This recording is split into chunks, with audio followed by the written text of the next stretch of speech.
தாய் வீடு. ஜனவரி 2026. ஊர் திரும்பல். சிறுகதை தொகுதி. சமூக உளவியல் பார்வை. எழுதியவர் சுல்ஃபிகா இஸ்மாயில். வாசிப்பவர் தயா கதிர்காமநாதன். இச்சிறுகதை தொகுதி தொடர் சந்ததிகளைச் சேர்ந்த 2 எழுத்தாளர்களின் 7 சிறுகதைகளை கொண்டது. என்னை பொறுத்தவரை இது ஒரு அரிதான நிகழ்வு. போருக்குள்ளும் போருக்கு பின்னரும் நிகழ்கின்ற மனித அவலங்களையும் சவால்களையும் அவற்றிலிருந்து மீள்வதற்கான முயற்சிகளையும் வெளிப்படுத்துகின்ற இச்சிறுகதை தொகுதி எவ்வாறு தனி மனிதர்கள் போருக்குள் இருந்து கொண்டும் போருக்கு வெளியே வாழ்வினை நிலைப்படுத்த முயற்சித்துக் கொண்டும் இருந்துள்ளார்கள் என்பதை சித்தரிக்கின்றது. இத்தொகுப்பில் உள்ள 7 சிறுகதைகளை பற்றிய எனது பார்வையாகவே இந்த சிறு கட்டுரை அமைகிறது.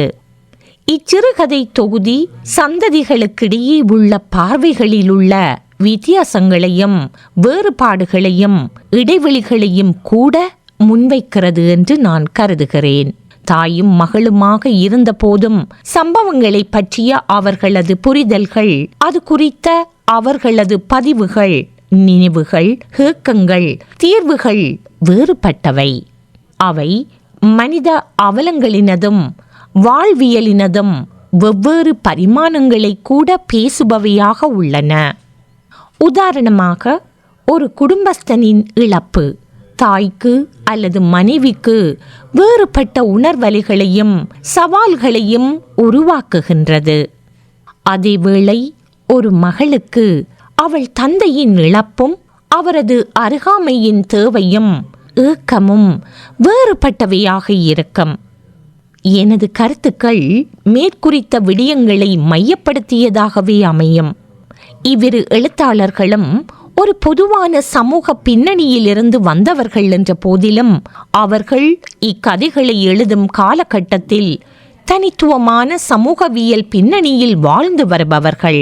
அவர்கள் புலம்பெயர் வாழ்தலுக்குள் இருவேறுபட்ட சந்ததிகளுக்குரிய பார்வைகளையும் உள்வாங்கிக் கொண்டவர்கள். மேற்குறித்த அம்சங்கள் அவர்களின் புரிதல்களையும் பார்வைகளையும் கட்டமைப்பதில் பங்களிக்கின்றன எனலாம். முடிந்த வரைக்கும் அவர்களது கண்ணோட்டங்களை அவர்களின் கதைகளினூடாக நேர்மையாக எடுத்துச் சொல்ல விளைகிறேன். ஸ்ரீரஞ்சனி இலங்கையில் பிறந்து வளர்ந்து கல்வி கற்று தொழில் புரிந்து அதன் சமூக சூழ்நிலைமைகளுக்குள் தனது நம்பிக்கைகளையும் விழுமியங்களையும் மதிப்பீடுகளையும் பண்பாடுகளையும் அதன் பாற்பட்ட தனது கண்ணோட்டங்களையும் உருவாக்கி கொண்டவர். இலங்கை உள்நாட்டுப் போரின் ஆரம்ப காலத்திற்குள் வாழ்ந்து அங்கிருந்து வெளியேற நிர்பந்திக்கப்பட்டவர். நான் அறிந்தவரை அவர் உக்கிரமான போர்க்காலங்களின் கெடுபிடிகள் அவலங்களுக்குள் வாழவில்லை. போரின் அழிவுகள், அவலங்கள், அதன் தாக்கங்கள், வாழ்வியல் சவால்கள் போன்றவற்றை பாதுகாப்பான வெளி ஒன்றிலிருந்து அறிந்து கொண்டு திகிலுடன் செய்வதறியாதும் தனது கையாலாகா தன்மையை நொந்து கொண்டும் உள்மனத்திற்குள் உழன்று குமுறுகின்ற சந்ததிக்குரியவர். எப்படி இருந்தோம், இப்படியாயிற்றே என்பதை முன் அனுபவத்தின் அடிப்படையில் அனுமானிக்கும் ஒருவர். அதேவேளை புலம்பெயர்வுக்கு பின் புதிய சமூக சூழலில் வாய்ப்புகளும் சவால்களுக்கும் இடையில் போராடி வாழ்வை மீண்டும் கட்டமைக்கவும் நிலைப்படுத்தவும் அல்லாடியவர். மறுபுறத்தில் சிவகாமி சிறு குழந்தையாக தாயுடன் போருக்குள் இருந்து வெளியேறினாலும் எப்படி இருந்தோம், என்ன நிகழ்கிறது, ஏன் வெளியேறுகிறோம், எங்கு செல்கிறோம் என்று தெரியாத நிலையில் புதிய சமூக பின்னணிக்குள் வலிந்து விடப்பட்டவர். தாயினதும் தான் சார்ந்த சமூகத்தினதும் கண்ணோட்டங்களில் இருந்தும் தான் புதிய சூழலில் கட்டமைத்து கொண்ட கண்ணோட்டங்களுக்கூடாகவும் போர் நிகழ்வுகளையும் துயரங்களையும் புரிந்து கொள்ளவும் அதனூடாக தனது சமூக பொறுப்புகளை வடிவமைத்துக் கொள்ளவும் முயல்கின்ற ஒரு இளம் தாயாக காணப்படுபவர். குறிப்பாக புதிய சூழலில் குழந்தையாக வளர்ந்து அவர் குறிப்பிடுவது போல் குடிபெயர்ந்த நிறத்தவர் என்ற அடையாளத்துடன் பெரும்பான்மைக்குள் வாழவும் கற்கவும் நிர்பந்திக்கப்பட்டவர். கனேடிய சமூக விழுமியங்களுக்குள் அதன் பண்பாடுகள் நிலைப்பாடுகள் சார்ந்து தனது தனித்துவமான சார்பு நிலைப்பாடுகளையும் உருவாக்கி கொண்டவர். இவ்வாறான பின்னணியில் இவ்விரு எழுத்தாளர்களையும் நாம் 2 வகையான சமூக உளவியல் கண்ணோட்ட வகைப்பாட்டிற்குள் நிறுத்தி பார்க்க முடியும். மேற்குறிப்பிட்ட சமூக பின்னணியின் அடிப்படையில் நோக்கும்போது ஸ்ரீரஞ்சனியை கூட்டு உணர்வுகள் சார் சமூக கண்ணோட்டத்தின் பிரதிநிதியாகவும், சிவகாமியை தனியாள் சமூக கண்ணோட்டத்தின் பிரதிநிதியாகவும் வகைப்படுத்தி பார்க்க முடியும். கூட்டுணர்வு சார் சமூக கண்ணோட்டம் சமூகத்தின் மீதான அக்கறைகளையும் அதன் பரஸ்பரம் தங்கி வாழ்தல் நிலைக்கும் அதன் கூட்டு உணர்வுக்கும் அதன் ஊடாக ஏற்படுகின்ற சமூக நல்லிணக்கம் மற்றும் ஒற்றுமைக்கும் முன்னுரிமையையும் முக்கியத்துவத்தையும் கொடுக்கிறது. இதுதான் ஸ்ரீரஞ்சனிக்கு எப்படி வாழ்ந்தோம், எவ்வாறு குடும்பத்திற்குள்ளும் சமூகத்திற்குள்ளும் இணைக்கப்பட்டவராக ஒருமைப்பாட்டு உணர்வுடன் நிம்மதியாகவும் மனநிறைவாகவும் வாழ்ந்தோம் என்று நினைவுகளை அசைப்போட வைக்கிறது. அவை திரும்பி வராதா என்ற ஏக்கத்தையும் உருவாக்குகிறது. ஸ்ரீரஞ்சனி அவரது கனேடிய வாழ்வியலுக்கும் அதன் பாற்பட்ட விழுமியங்களுக்கும் பார்வைகளுக்கும் இசைந்து போக முயற்சி செய்பவராக அவர் கதைகளில் ஊடாடுகிறார். இவ்வகையில் ஸ்ரீரஞ்சனி 2 தலைமுறைகளின் கண்ணோட்டங்களுக்கிடையில் ஒரு சமநிலையை பேண முயற்சிக்கின்ற ஒருவராகவும் அவர் கதைகளில் பிரதிபலிக்கிறார். மறுபுறத்தில் தனியாள் சமூக கண்ணோட்டம் தனியார் தேவை, சுதந்திரம் போன்ற அக்கறைகளுக்கும் தற்சார்பு நிலைக்கும் அது சார்ந்த திருப்தி மற்றும் அடைவுகளுக்கும் முன்னுரிமையும் முக்கியத்துவம் வழங்குவதாக அமைகிறது. சிவகாமி தனியாள் சமூக கண்ணோட்டத்தில் தனது இருப்பை உறுதிப்படுத்தி கொண்டு தனது விழுமியங்களையும் கரிசனைகளையும் தக்க வைத்து கொண்டு மற்றைய கண்ணோட்டத்திற்குரிய கரிசனைகளையும் விழுமியங்களையும் புரிந்து கொள்ள முற்படுகிறார் என்றே அவர் கதைகள் எடுத்து கூறுகின்றன. அவர் ஸ்ரீரஞ்சனி போன்று எப்படி வாழ்ந்தோம், எமது ஊர் இப்படியாகிவிட்டதே என்று அங்கலாய்க்காத போதும் தனது குடும்பத்தினரின் நலனை உறுதிப்படுத்திக் கொண்டு சமூக கூட்டுணர்வையும் ஊர் மக்களிடையேயான நல்லிணக்கத்தையும் அவர் உணர்கின்ற கணங்களையும் அவர் தனது கதைகளில் நல்லெண்ணத்துடன் வெளிப்படுத்துகிறார். இது தலைமுறைகளுக்கூடாக நிகழ்கின்ற சாதகமான பண்பாட்டு நகர்வினை சுட்டி நிற்கின்றது எனலாம்.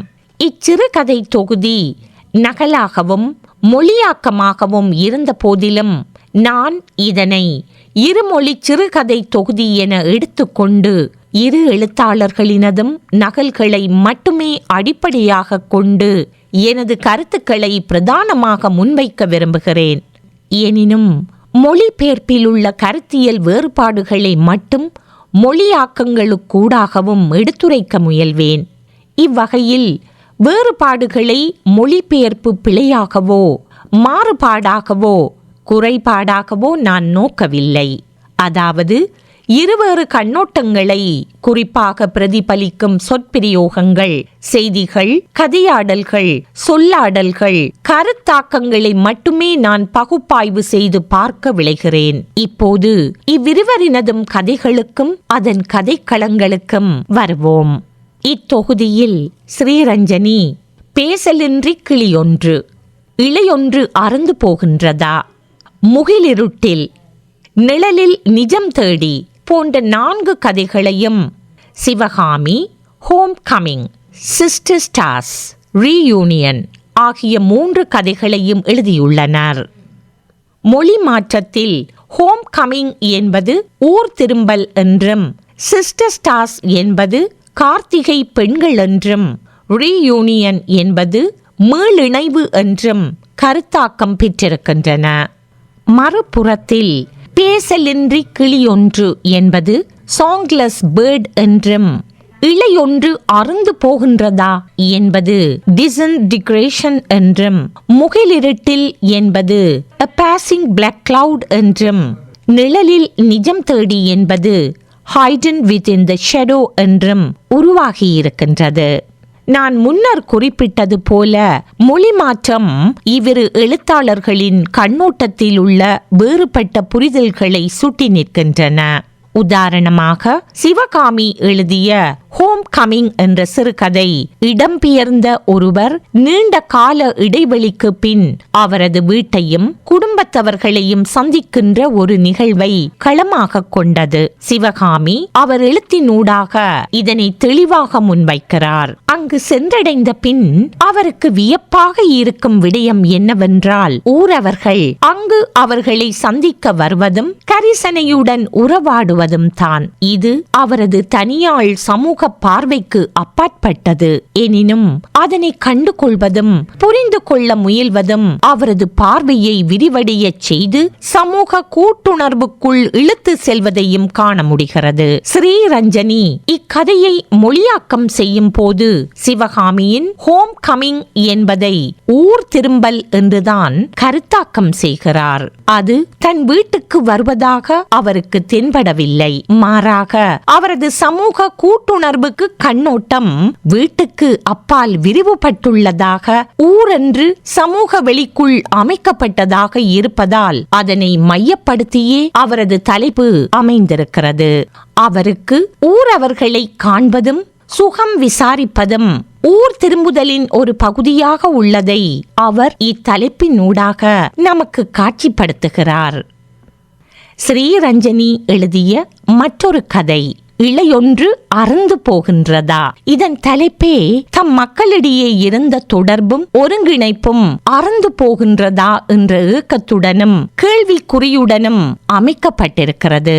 அவர் கண்ணோட்டத்தில் கரு குடும்பத்திற்கப்பால் சுற்றையல் குடும்பத்துடனான உறவும் முக்கியமானது. ஸ்ரீரஞ்சனி கதை தலைப்பை இளையொன்று அறந்து போகின்றதா என்ற கேள்விக்குறியாக முன்வைக்கின்ற போதிலும் அங்கு புதிய உறவு உருவாகுவதையும் உறவு நீட்சி நிகழ்வதையும் கதையில் கொண்டு வருகிறார். தகப்பனின் இரண்டாவது மனைவி முதல் மனைவியின் மகளை அரவணைப்பதாகவும் அவள் அதற்கு இசைந்து கொள்வதாகவுமே அவர் கதையை முடித்திருக்கிறார். இது அம்மாண்ட வீடு இல்லை என்றால் என்ற வீடும் இல்லை. கேவி கேவி அழுகிறேன் நான். பிரியா, இது எப்போதும் உன்ற வீடாத்தான் இருக்கும். என்னருகே வந்து தோளை தொட்டு யசோ மென்மையாக சொல்கிறா. அழுதபடி என் தலையை ஆட்டுகிறேன். பிரியா, நான் உன்னோட கொஞ்சம் கதைக்கலாமோ? இன்னும் மென்மையாக யசோவின் குரல் ஒலிக்கிறது. என்னையும் அறியாமல் என் தலை மேலும் கீழும் ஆடுகிறது. சிவகாமியின் கதை தலைப்பினுள் இந்த அம்சம் உள்வாங்கப்படவில்லை என்பது இங்கு நோக்கத்தக்கது.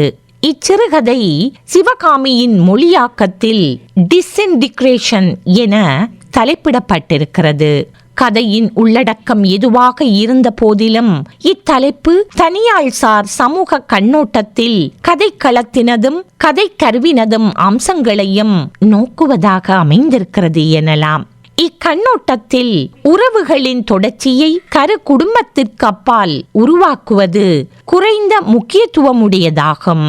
மேலும் உறவுகள் உருவாவதும் அறுந்து போவதும் இயல்பான நிகழ்வாகவும் எடுத்துக்கொள்ளப்படுகிறது. தொடர்பரும் நிலை இக்கதையில் வரும் தகப்பன் மர்மணம் செய்யும் போது முதல் மனைவிக்கு பிறந்த மகளின் உறவு அறுந்து போகும் நிலையை குறிக்கிறது. அவர் அந்த உறவு அறுந்து விட்டதாகவே முடிவு செய்வதாகவே எனக்கு படுகிறது. சிஸ்டர் ஸ்டார்ஸ் என்ற சிறுகதை சிவகாமியால் எழுதப்பட்ட கதை. ஒரு வகையில் இது ஒரு சுய விசாரணையாகவும் அமைகிறது. 3 சகோதரிகளின் அடையாள உருவாக்கம் பற்றிய ஒரு அலசலாகவும் சிவகாமி இதனை உருவாக்கியிருக்கிறார். குடிப்பெயர் வாழ்வியல் குடிபெயர்ந்தோரில் பல்வேறு தாக்கங்களை ஏற்படுத்துகிறது. தொடர்பற்று போதல், பற்றற்ற நிலை, உரிம உணர்வு அற்றிருத்தல் அல்லது குறைவாக இருத்தல், அடையாள நெருக்கடி போன்றவை. இவை ஒவ்வொரு தலைமுறைகளிலும் வேறுபட்டதாகவும் அமைகின்றன. இங்கு 3 சகோதரிகளும் ஒரு தாய் வயிற்றில் பிறந்திருந்தும் அவர்களின் அனுபவங்களும் கடந்து வந்த சமூக சூழ்நிலைகளும் வேறுபட்டதாக அமைந்ததால் மேற்குறித்த விடயங்களும் வேறுபட்ட வகையில் சகோதரிகளால் எடுத்துக் கொள்ளப்படுவதாக அவர் கூறுகிறார். இந்நிலைமைக்கான பின்னணியை நோக்கும் போது சிவகாமி இருவேறுபட்ட சமூக நிலைமைகளுக்கூடாக வளர்ந்து வந்திருக்கிறார். எனினும் இலங்கை சூழ்நிலையும் அனுபவமும் தாக்கமும் சிறிதாயினும் குறிப்பிடக்கூடிய முக்கியத்துவம் உடையதாக அவர் கருதுகிறார். குறிப்பாக குடிபெயர்வு பின்னணியில் ஒருவரது அடையாளத்தை கட்டமைப்பது ஒரு நெருக்கடி நிலைமையை உருவாக்குகிறது என்கிறார். மிக தெளிவாக இளைய சகோதரியுடனும் மூத்த சகோதரியுடனும் ஒப்பிடும் போதுதான் இரண்டுக்கும் நடுவில் சிக்கியது போல் உணர்வதாக குறிப்பிடுகிறார். ஒருவரின் அடையாள கட்டமைப்பில் அல்லது அதன் உருவாக்கத்தில் சமூக சூழ்நிலை காரணிகளின் பங்களிப்பு மிக முக்கியமானது. ஒருவரது தனித்துவமான ஆளுமைக்கு அப்பால் சமூக விழுமியங்கள், பண்பாடுகள், கலாசாரம், மொழி, இனக்குழுமம், சமயம் போன்ற இன்னோரன்ன காரணிகள் பங்களிப்பு செய்கின்றன. அந்த வகையில் இரட்டை அடையாளத்தை சமரசத்துடன் ஏற்றுக்கொள்வதில் தயக்கமும் விருப்பமும் இருப்பதையும் அவர் வெளிப்படுத்துகிறார். நாங்கள் இலங்கையை விட்டு வெளியேறிய போது ஜனுஜாவுக்கு 1 வயது, எனக்கு 5 வயது. ஆனால் ஜனனிக்கு 9 வயது. ஞாபகங்களையும் அடையாளங்களையும் நினைவு வைத்திருக்க கூடிய வயது அவளுக்கு. 2 அடையாளங்களும் அவளுக்கு இயல்பான விடயங்களாகிறது. தமிழ் கனேடிய அடையாளங்களில் ஒன்றிலிருந்து இன்னொன்றுக்கு சுலபமாக மாறிவிட அவளால் முடிகிறது. ஆனால் எனக்கோ 2க்கும் நடுவில் சிக்கியது போல் இருக்கிறது. அடையாள உருவாக்கம் குழந்தைகளின் 7வது வயதிலிருந்தே ஆரம்பிக்கிறது. எனினும் அது கட்டிளமை பருவத்திற்கு பின்னர்தான் ஸ்திரமடைகிறது. இது ஒவ்வொரு தனியாளினதும் சூழ்நிலை ஆளுமையை பொறுத்தும் மாற்றமடையலாம். 9 வயதான ஜனனிக்கு அடையாளத்தை உருவாக்கும் நிலை ஒரு திரவத்தன்மை நிலையில் இருந்ததால் அவளுக்கு இரட்டை அடையாளங்களை தனதாக்கிக் கொள்வதில் அவ்வளவு சிரமம் இருந்திருக்காது. கதை சொல்லிக்கு ஜெயந்திக்கு 5 வயது. அடையாளம் பற்றிய பிரஞை, விழிப்புணர்வு அவ்வளவாக இருந்திருக்காது. எனவே புதிய அடையாளங்களை உருவாக்கிக் கொள்வதில் சிரமங்கள், நெருக்கடிகள் இருப்பதற்கு இயல்பாக எந்த சிக்கல்களும் தடைகளும் இருக்க வாய்ப்பில்லை. எனினும் முற்றிலும் வேறுபட்ட சமூகத்திற்கு குடிபெயரும் போது அது முதலாவது சந்ததியினரை சிக்கலான நிலைமைக்கு தள்ளிவிடுகிறது. தங்களது அடையாளம் குடிபெயர்வு என்னும் சாகரத்தினுள் மறைந்து போய்விடுமோ என்ற அச்சமும் கவலையும் குழந்தைகள் மீதான அடையாள திணிப்பை மேற்கொள்ள வைத்து விடுகிறது. ஜனனிக்கு இருந்த இயல்பான அடையாள உருவாக்க செயல்முறை ஜெயந்திக்கு இருந்திருக்காது. ஜெயந்திக்கு சூழலில் காண்கின்ற அடையாளத்திற்கும் குடும்பம், சமூகம் திணிக்கின்ற அடையாளத்திற்கும் இடையில் ஒரு திணறல் ஏற்படுகிறது. புதிய சூழலில் எதை அடையாளமாக தேர்வு செய்வது என்பது குறித்து வயது வந்த பின்பு கூட ஜெயந்தி தடுமாறுவதையும் குற்ற உணர்வுக்குள்ளாவதையும் சிவகாமி முன்வைக்கிறார். Janani was 9, old enough to be sure of her memories and her identity. She's always slid elegantly along the hyphen between Tamil and Canadian, while I felt trapped in the middle, always feeling like a fraud whenever I've tried.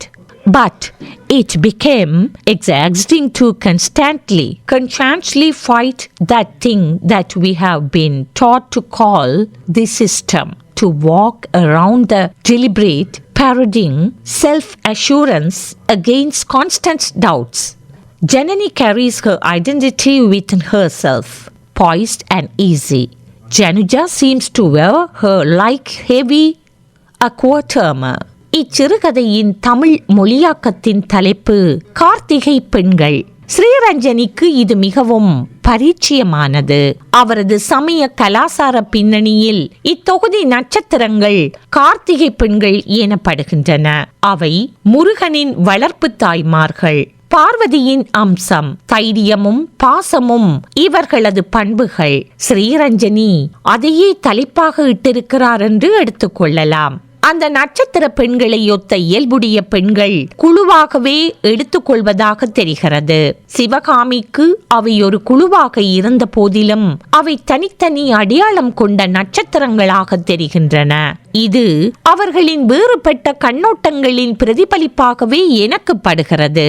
முகிலிருட்டில் என்ற கதை சிவகாமியினால் A Passing Black Cloud என மொழியாக்கம் செய்யப்பட்டுள்ளது. சிவகாமி இந்த dark cloud இந்த black cloud என மொழியாக்கம் செய்யவில்லை.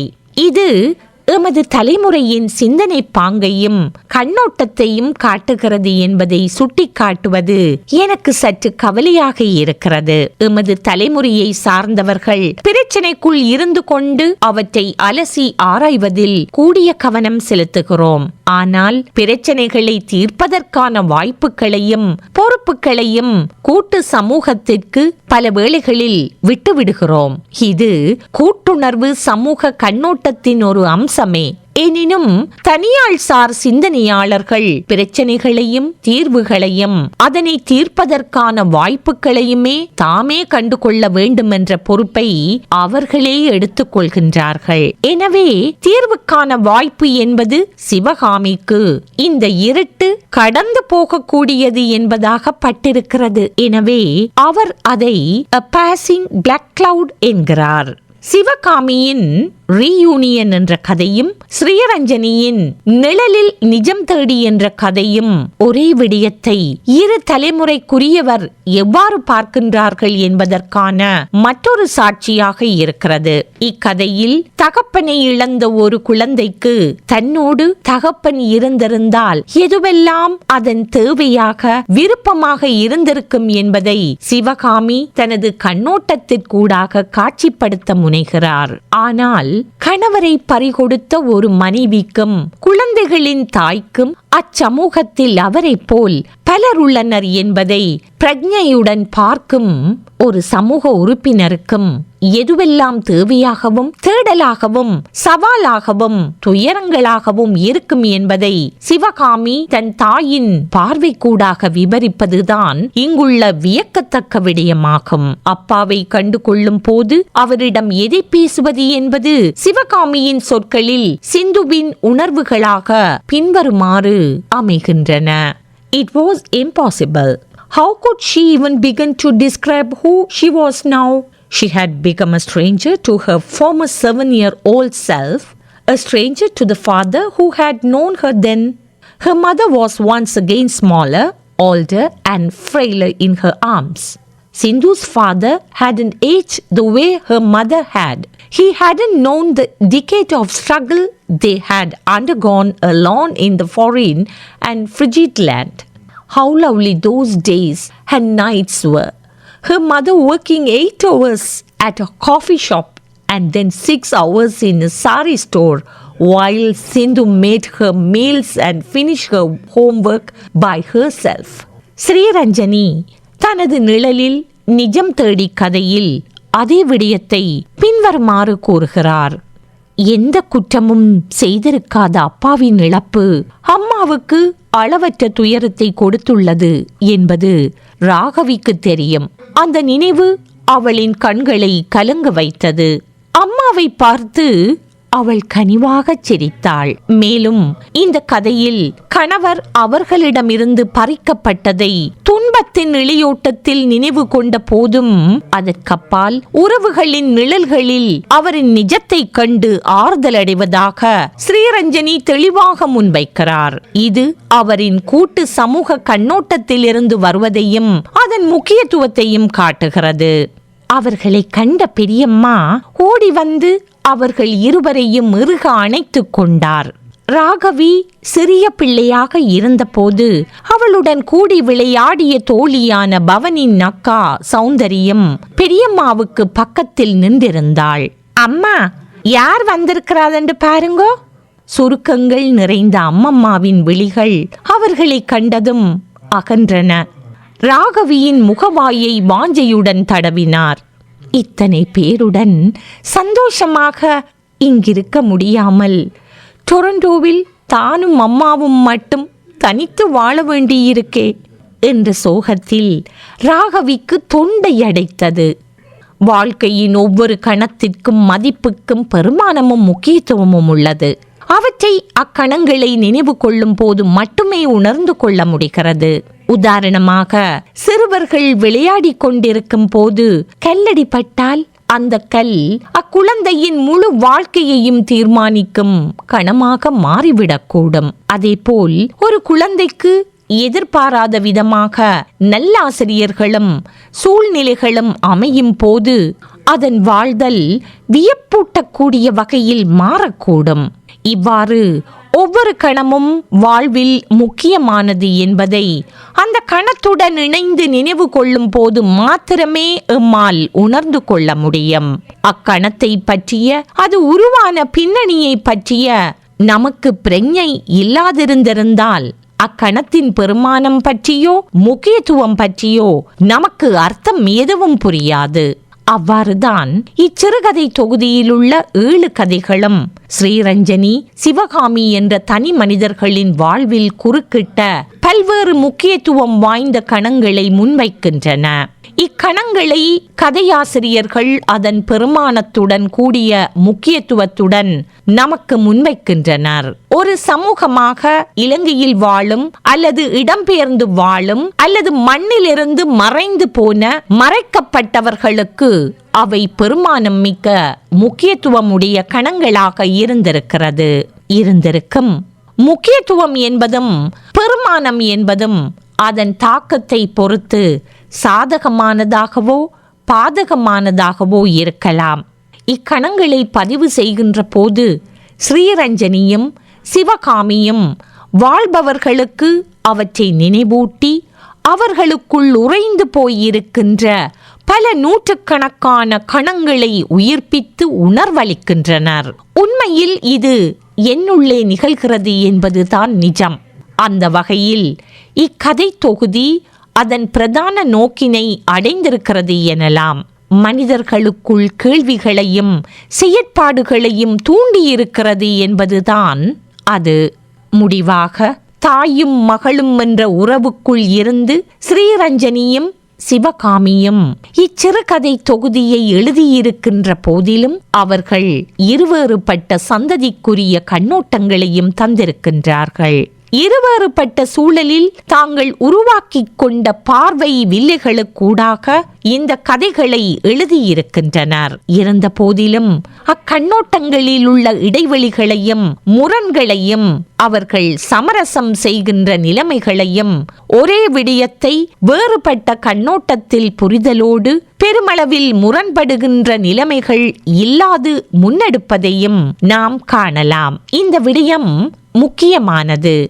ஏனெனில் புலம்பெயர் சூழலில் சந்ததிகளின் இடைவெளியும் அவர்களின் கண்ணோட்டங்களின் இடைவெளியும் புலம்பெயர் வாழ்வியலின் சவால்களுக்கு அப்பால் உறவுகளில் மிக பெரிய தாக்கங்களை ஏற்படுத்துவதை யாரும் மறக்க முடியாது.